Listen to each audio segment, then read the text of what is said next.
Sumentro sa pagpapakumbaba at pagsunod ang mensahe ni Bishop Rufino Sescon Jr. sa Banal na Misa kanina sa Quirino Grandstand sa Maynila.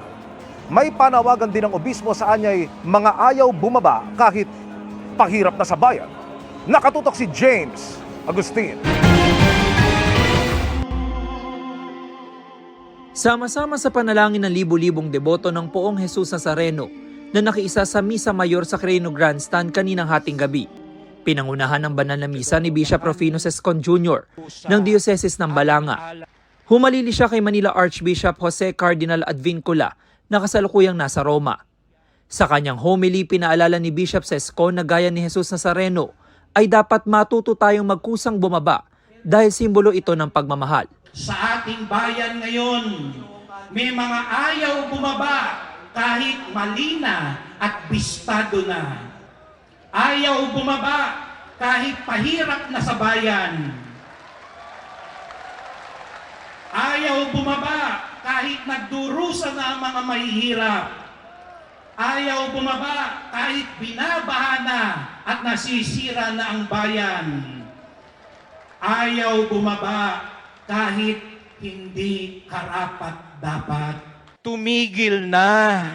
Tama na. Maawa na kayo sa taong bayan. Mahiya naman kayo. Bumaba na ng kusa, alang-alang sa awa at pag-ibig. Ang tunay din daw na deboto ni Jesus Nazareno ay marunong makinig at sumunod.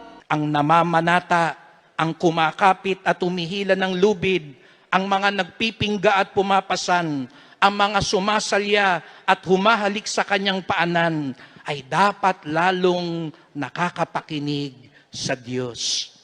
Sa Poong Nazareno, natututunan natin, ang mga bumagsak ay muling makababangon. Ang mga nagkamali ay maaaring maitama. Ang mga nawawala ay maaaring mahanap muli. Kabilang sa nakiisa sina Krisha at Derek kasama ang 4 na taong gulang nilang anak na si EA.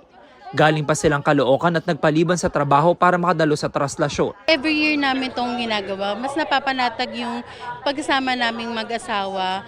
Mas lalong tumatatag yung namin pagsasama. Since naging kami, 6 years na din kahong nagde-devotion din. Si Derek susubukan daw ulit na makahawak sa lubid na humahatak sa andas.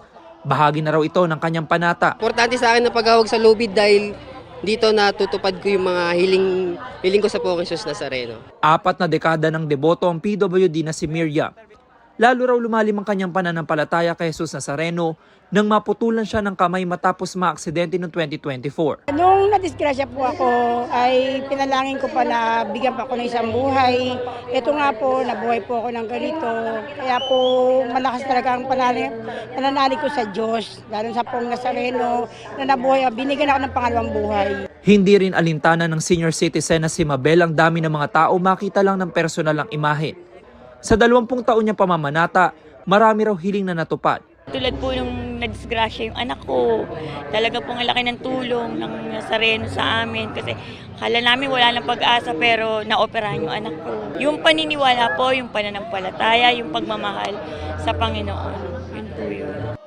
Magkakaiba man ang mga dahilan at pinanggalingan ng pamamanata, pinagbuklod ang mga deboto ng iisang pananampalataya. Baon nila ang mga himala na ipinagkaloob ng Poong Jesus Nazareno at hindi matatawarang pasasalamat sa Kanya. Para sa GMA Integrated News, James Agustin, nakatutok, 24 oras.